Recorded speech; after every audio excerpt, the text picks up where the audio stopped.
in full transparency, I haven't really played Destiny 2 this season with the newest expansion.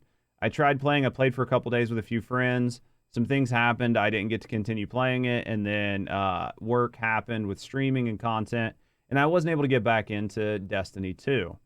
But I do still follow it because Destiny as a whole is a game that's always been very near and dear to me.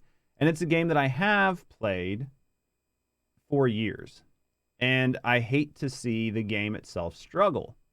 One of the more recent things that have come up in the Destiny community is the fact that Destiny 2 runs on a very old engine that has been patchworked and piecemealed together. And at this point, it seems like every time they make a change or do anything to the game, they end up with a ton of new issues. Things being deleted. Unlike a AAA game, like, you shouldn't have your progress deleted. You shouldn't have achievements deleted. But that's been happening for them. On top of that, they have a lot of their damage timed to frame rates and a few other things. And it's been creating sort of this like really weird issue. And more, the idea has been floated for Destiny 3 from the community, which is something that the Destiny team has said they don't want to do. They want to kind of just take Destiny into the future, make updates, changes, tweaks, and kind of keep the game moving forward and let you kind of keep your character the whole way. Sort of like what Warframe does. Warframe has redone their engine in the background numerous times, their movement engines and everything else, and the game has pretty much stayed the same game the whole time with new updates. That's not to say that Warframe isn't, looking at a new IP. So we're going to watch this video from Cross. Cross is somebody who is really big in the Destiny community and somebody who I respect as a content creator and respect his opinion. And I want to listen to him kind of sort of talk about the things that are going on and give my view and reaction as somebody who has played the game on and off, who has tried to make content for it, but who has always found themselves sort of playing the game until it just didn't feel good. And I want to sort of look at it and react to it from that point of view and give you guys my thoughts in case some of you guys are still playing, Destiny 2. So let's hop right into it. Earlier this year, we made a video titled, I'm Concerned. Now, our main question that we posed in that video is how long is it possible to keep patching holes in the ship that is essentially Destiny 2? Like, it's kind of comical. As soon as Bungie patches one hole, two more pop up somewhere else. And this led us to the conclusion that Destiny 3 at some point may become a necessity. Now, we got a lot of mixed opinions on this video. We had some folks agreeing with us, and then also a lot of folks saying we don't need a Destiny 3. Now, and I think that you need a new Destiny 3. I do not think that the Destiny 2's current engine is conducive to the game long term. They kind of custom created their own engine, and it seems like it's given them nothing but problems. More problems than they probably need to try to maintain a game at this size and scale and caliber. And I think that a new engine would definitely help them out, and Destiny 3 would help them out.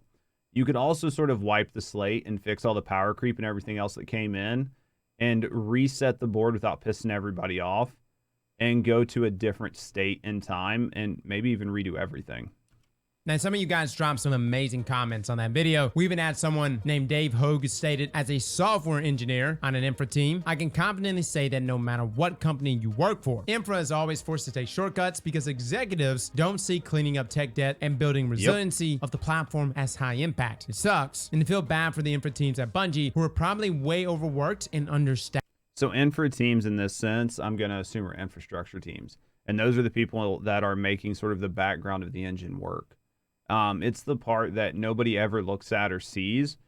So as Dave says in this comment, most people, especially executives, don't see spending any money on it, but it needs to happen. And the only way you can have that happen truly is with a reset, because at that point you can set a budget and fix it. From Sydney Jemison, I think the biggest issue in this, which is what my team talks about every day, is technical debt and a lot of it. Basically, every release of an engine update fixes so many core issues, but with that, breaks the solutions you have in place for those fixes, causing a cascading effect. Given that most games are made in one version of an engine and stay there over time, this will cause the issue you're seeing here. I think the fix is a 3 to 4 month downtime to upgrade the engines so it could always receive upgrades when necessary, and also Q&A testing every single aspect aspect of the game to make sure nothing is not broken. gonna happen. Again, they can enlist the help of the community to Q&A tests. Otherwise, what's going to happen is only going to get worse. It's not going to happen. You're not going to get 3 to 4 months worth of downtime with Destiny 2. It's not going to happen. Their team is not going to shut Destiny 2 servers off for 3 to 4 months. With a game like Destiny 2, which is going into its 6th year? I think it's 6th year, right?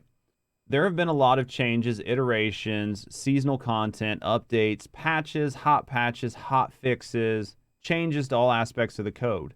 And while it would be nice if all of those employees still worked there and all of them were still working in their departments and nobody ever moved, that didn't happen. And when you're dealing with software and coding, everybody does things different, even if there's a standard internally for doing it. Things are going to be different from one coder to the next, and people are just going to patch things and fix things the best way they can.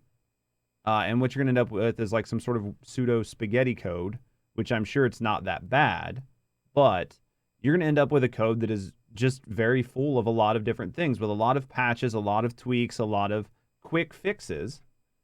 And then what's going to happen is people are going to forget how all those quick fixes work and integrate with each other. And then the next time you make a major change to a system, all those are going to spring holes. And then you're going to do it over and over and over again.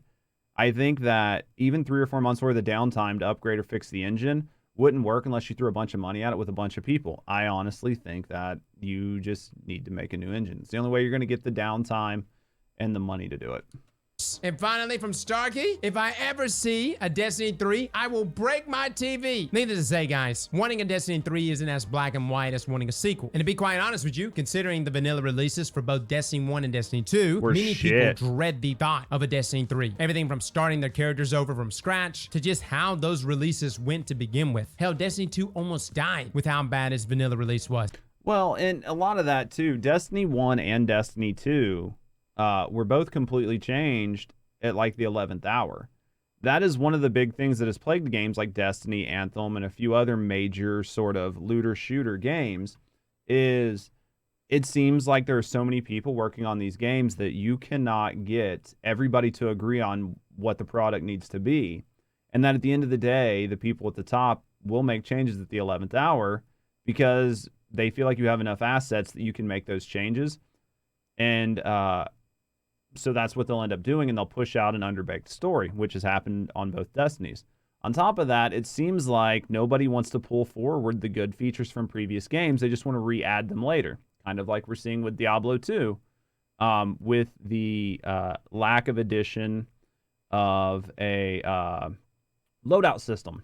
It's super integral. Why wouldn't you add it? It was in the previous iteration of the game. And that's what happened. I think that's what a lot of people fear is Destiny 3 coming out, it coming out half-baked, it taking a year before it really catches its feet, it missing a bunch of systems, the story being bad. Like, I know where all the fear is around sort of a Destiny 3. But I think as a technical standpoint to keep the game moving forward, you almost have to because of the way their engine was built. But I just wanted to list off some of those comments as it gave me insight from the few folks that are in this industry already, or at least related fields. But today's video is not to hammer down on those exact same issues from that original video. If you want to check that one out, feel free. Instead though, I want us to dig into some other issues that have popped up since the release of Lightfall, and some other pressing issues hurting the game that I believe to be just as important. Now since then, we've had the launch of Lightfall, which has seen so many fantastic quality of life improvements to the game itself. Look no further than in-game loadouts. Now don't get me wrong, I love these changes, and I don't want to undermine the hard work that went into them, but at the same time, we still haven't received any updates to these core issues on the back end of Destiny 2. On top of that, when we made our original video, I stated very ominously that things were going to get worse, but I didn't know exactly how much worse. Guys, just take it from this past week. The amount of recent problems that are popping up is insane, and these are things that are hitting me on a day-to-day basis. Here recently, I encountered this bug right here, and I know a lot of people said, Cross, this bug has been around for years, but it was my first time encountering it, and it scared the hell out of me. Essentially, when changing characters, sometimes you'll actually be brought to this new character creation screen. And if you accidentally select one of these characters and follow through on it, this will result in you deleting one of your characters. Now, obviously, you can get out of this by closing the game down. But that's a big bug. Like, if you don't know, and you're just like, what the fuck, and get mad and run through it, and you just deleted a character, That's a big bug. But the point is, if you're a new player and you encounter this bug, you might have actually selected this and followed through on the character creation, thus deleting your character. That right there is a terrible bug. But even other bugs that have been popping up, everything from leaving comp games and not losing rank or getting timed out, or the fact that we've been getting kicked offline with extended maintenance hours, error codes being increased, weapons not doing the appropriate amount of damage, and some of these items taking weeks to address. And then we have like the legendary farm glitch, which gets patched in like 3 hours. But that's not the only thing concerning. Yep, that was one thing. So I don't play a lot of Destiny 2 right now. We've talked about that in the beginning of the game. But even me as a lapsed player, I saw that there was a legendary shard farm glitch. And then, yeah, it was patched within, like you said, just a couple hours. But then game-breaking bugs or even things that aren't that major just go unaddressed. And I know some of them are easier to fix than others, and some are more damaging to the economy, but still. I could see where that could be frustrating as somebody who plays the game every day. To me. It's also the small things, the little things, such as patch notes being completely left out of update 7.0.5. And these are big patch changes. This wasn't something that I would think would be added last minute. And I almost feel like there's a miscommunication going on within the team itself. And to be quite honest with you, it wasn't until I saw the follow-up tweets from the Destiny 2 team Twitter that I even knew these other patch notes existed. I know at this point I'm probably beating a dead horse. You guys have been experiencing the same laggy servers, the same amount of error codes, the multiple bugs. We've seen an uptick in cheaters. Cronus and Zim users are running wild. Thank God we got confirmation from Bungie that they're going to start banning people. But it does blow my mind with all these things being so pressing. Legendary shards, that's priority number 1 for Bungie. No lie, I didn't even make a video on that. All right? In my mind, I thought we were going to all keep that on the down low collectively. And let me just say this. If you're going to introduce a bug that benefits the community as a whole, fellas, do not drop that video until Saturday. Bungie is off on the weekends, and that gives us 2 whole days to take full advantage. That's funny. On top of all of this, that's funny though, but it does seem like as soon as there's a bug or something, somebody's, and you see that in every game. It's not just Destiny, right? But as soon as like a glitch or a bug or something comes out that's easy to exploit, like so many content creators run out to try to put a video on it, not because they want to help the community, even though that's what they say. They're doing it just to try to drum up views really fast. Reception for Lightfall, well, wasn't the best. Primarily because of the story. Let's be real, Lightfall's campaign was kind of flat, considering the build-up. And it's not just us saying it. Plenty of people in the lore community feel the exact same way. And not that Yeah, I didn't even clear the whole story. Like, I didn't even clear the whole Lightfall story. But I can tell you, while I was playing it, I was definitely underwhelmed. As, like, somebody who's played Destiny for a long time, and who really enjoys the game, I kind of felt the story was pretty underwhelming. How you doing, Sparks? I don't like Mylan and Bife carrying the storyline for me. Since Witch Queen, I felt like Bungie really put their big britches on and decided to carry the story for themselves. And to make matters worse, the seasonal story, in terms of writing quality, really sucked it up. Like, we had the season finale this past week, and it just didn't make sense. Even like the Crow's character development, from how distraught he was to where he ended up at the finale, my man just lost the love of his life, and he seems completely fine now. Overall, guys, between Lightfall and the seasonal narrative, everything's kind of mid. Honestly, the thing You doing good? What'd you do this weekend? Do anything good? That's carrying this expansion for me is Strand. Build crafting, the Nightfall refreshes, which by the way I love. I feel like it's mainly Strand. Like, it's Strand in the fact that there's a lot of new things that people are able to do with Strand that is sort of carrying it. And we had the same thing with Stasis when Stasis came out. Stasis sort of kind of carried a lot of things. But that was actually a pretty good expansion all around. But Stasis was the huge selling point. I feel like right now, Strand is the main and only selling point for Lightfall. Shadows is amazing now. And despite chill, I'm glad you had a good chill weekend and you guys didn't go do anything. Sometimes it's nice just to have a chill weekend, you know what I mean? the bugs, we have had a lot of quality of life changes and general gameplay improvements that are very good. Granted, for every good change Bungie introduces, 2 bugs arise, which does make me wonder, where is Bungie's priorities? That's the concern here, guys. Everything from the narrative to the amount of bugs we're getting in the game to the instability. Sure, we have a huge influx of new players playing this game, and I love it. I love so many people are picking up Destiny 2 right now, but it concerns me whenever I see sandbox people on the Destiny team that have been there for years stepping away to work on Bungie's next project. These are known veterans in the game, both Kevin Yanes and Tomo, stepping away. And don't get me wrong, I'm excited about whatever Bungie is working on, but not at the sacrifice of Destiny 2. I mean, they're gonna take, like, I feel like for Bungie at least, I don't know. I could be wrong, but I feel like sort of some of the hype around Destiny has come down over the years, and the highs are a little bit less high and the lows get a little bit lower. And I could see them taking all their A-game talent and putting them on the new IP, or at least most of them. Even the story surrounding Amanda made me scratch my head wondering, did the same person who wrote Season of the Seraph also wrote Season of Defiance? The emotion, the buildup, all those things, the dialogue between characters, it seems forced and out of place at times. And we literally just came off of a banger season, which was Seraph. Sometimes I wonder if Bungie knows what the demographic is for their game. Dude, we're grown. I would argue and say majority of the people that play this game are in their mid-20s. Most of us probably watch Game of Thrones. We've probably seen some rated R movies. We're good, Bungie. You can make the story edgy. I even tweeted out that I hope Amanda comes back evil if she ever got resurrected, and then Crow would be forced to kill her. And I know a lot of people... That ain't gonna happen. Games try to keep things... Let me put it this way. Games look at things the same way a lot of larger content creators look at things, right? So wanting like this edgier, darker sort of like Destiny is something I think we all wanted, something that was more enjoyable for those of us that have been playing it for 10 plus years, that are probably in our 30s plus. But they're going to want to try to catch as many people as they can, and that involves bringing in as many young children as they can. It's the same thing you see with a lot of mega content creators that put out content and put out YouTube videos and put out guides, and they cut their swearing and they do all these things. They're doing the same thing, right? They're trying to appeal to the largest audience as possible to make the most money. While I think for a lot of us it's nice to want something a little bit better, the reality of the situation is until some game studio comes out and goes, hey, I'm making a live service game for adults with adult concepts that is like targeting 25 to 45 year olds or 30 to 50 year olds. And that game is hyper successful to the point that it's more successful than the average game on the market.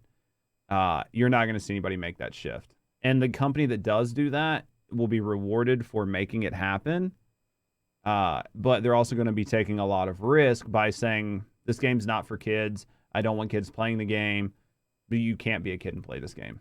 People think, whoa, that's crazy. Cross, that's way too extreme. You know it would be good though, right? Like imagine the turmoil Crow would be experiencing when he is the one that has to plunge the blade in Amanda's heart. Imagine everyone at the tower instantly trusting Amanda because they think it's Amanda of old, but turns out she's evil. Bungie really tries to shy away from evil guardians or evil characters that happen to be guardians. Whenever we have a rich lore of bad guardians, everything from warlords to Dredge and Yor. I know we're in the light and darkness saga, but at some point, Bungie, you're gonna have to start making the story for the demographic that is playing your game, which is a bunch of grown-ass adults. Or they're just gonna keep making it for a different demographic and people are gonna grow into and grow out of their game. Paul Daz even tweeted out my tweet stating that Destiny has always struggled with a lack of human villains in the story. Forsaken was the big one and was received very well, even if Aldrin's motives were like 4 layers of manipulation. Lichme was the other recent one, I guess, but like all light bearers are good now. People always talk about a new alien race eventually showing up, but I think rogue humans, Exos, and awoken guardians as actual enemy combatants could be a lot of fun instead. But to the original point, Amanda being resurrected as evil with a rewritten personality would certainly be more interesting than coming back as some wholesome titan. The idea that you give a bunch of people essentially immortality and unlimited power and they'd all be very nice superheroes doesn't really seem plausible to me. And he's right. Because they've lost, so Destiny has lost their unless the Crow became the sort of the Hunter Vanguard, which I'm behind on the story, so maybe it did. But then with like Lance Reddick dying, they've pretty much lost their Titan Guardian, so their Titan Vanguard. So is that really what they were trying to do, is plan on bringing her back as the Titan Vanguard? I could see where some people would find that a little anticlimactic. Right. It's not plausible. Hence why the show The Boys has been so successful. By the way, if you have not seen that show, it's a fantastic show. Now, I don't know. The Boys is a great show, and I'll agree with him on that. The Boys is a great show because it's about superheroes and it's not written for kids at all. And that's what I think makes it so good, is because you can have a lot of gray area in there. There's a lot of gray area with the superheroes and The Boys. Because not all superheroes are good, even if they look like they're good, and they don't always do the best things, and it shows them in a human light. And it really, The Boys was a really fun series to watch. Know if this has anything to do at all with the narrative so far, but we are starting to see layoffs at Bungie. This appears to be impacting the narrative department specifically. Now, we only have one. So interestingly enough, and I don't want to spend a lot of time on this, but we were just talking about Diablo 2, and they were talking about layoffs at Blizzard. And now Destiny is looking at layoffs. And then I have friends of mine that work throughout all sorts of industries, and everybody's seeing layoffs right now because companies are trying to tighten up profits and do everything else and trying to downsize and trying to recover money that they lost from COVID. So I think this is something we're going to see across a lot of different games and industries. One confirmation from a team member, but they do say in their tweet that they were impacted by a team reduction at Bungie. Now, this is not great news. It's a terrible thing when anyone loses their job. But this happening just a year after being acquired by Sony for $3.6 billion does make me scratch my head. At the same time, if they're wanting to go a different direction, then finding the right people for the job, I get it. But the more and more I keep looking at things, guys, the more I feel like Destiny needs to become top priority for Bungie. Look, I know Sony dropped a lot of money for Destiny needs to be top priority for Bungie. Nah, I take that back. I think they're going to focus more on their IP. I know what Cross is saying here, and that they need to, not maybe look at the IP or whatever. But with them being acquired by Sony and everything else, there's definitely a lot more at play here. I would like to see Destiny be a higher priority, but I think that for sure what you're going to see is more of a shift towards the new IP. Bungie. And I'm sure Bungie made a lot of promises for upcoming games, whether it's Matter, that other game they're supposed to be making with NetEase, and perhaps a Destiny 3. What I would like from Bungie is to know why exactly we are running into so many bugs. Is it because the game is actually getting too big? Is it because we have old gen consoles that have not been left behind? Or is it in fact the Tiger engine, which is Bungie's beloved engine for like 3 decades now, is reaching a breaking point? I wish we can have answers to these questions. Now, this is definitely not something that Bungie's gonna just walk out next week and be like, yo, here's what's happening. Here's how we're shaping up the narrative going forward. These are our plans for Destiny 2 after the Light and Darkness saga wraps up. And oh, here's all the other games we're working on. Yeah, I'm sure that's not going to happen. Right. However, we have a date coming up, and it should be in August, around the same time that Bungie announced Lightfall. And I know everybody's really thinking of short term right now, Season the Deep. And I know that's pretty much right around the corner. And don't get me wrong, I'm looking forward to that season and seeing if Bungie can pick things up narratively. However, when final shape is announced, whether that's August or September, guys, Your face is short term. No, you're a towel. Hi there. I don't know about you, but I want to know what the hell is going on at Bungie. What are these teams moving to that's so important that they have to get pulled off of Destiny 2? And what is the plan after the final shape? Because if the game keeps breaking at this rate, dude, I don't know how final shape is going to go. Like really. But I feel like Bungie has an opportunity here to really be open to why it is we're running into so many problems. So again, in our last video, I feel like if they decide to take the current Destiny engine into the final shape, you're going to have a hard time.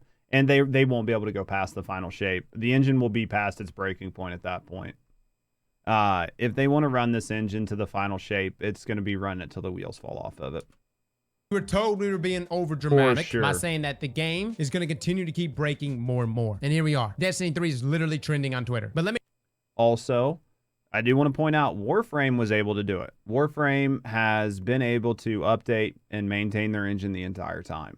So it's not impossible for sort of Bungie to do this, but they're going to have to really invest in it, and they're going to have to get some money and some time to invest in it.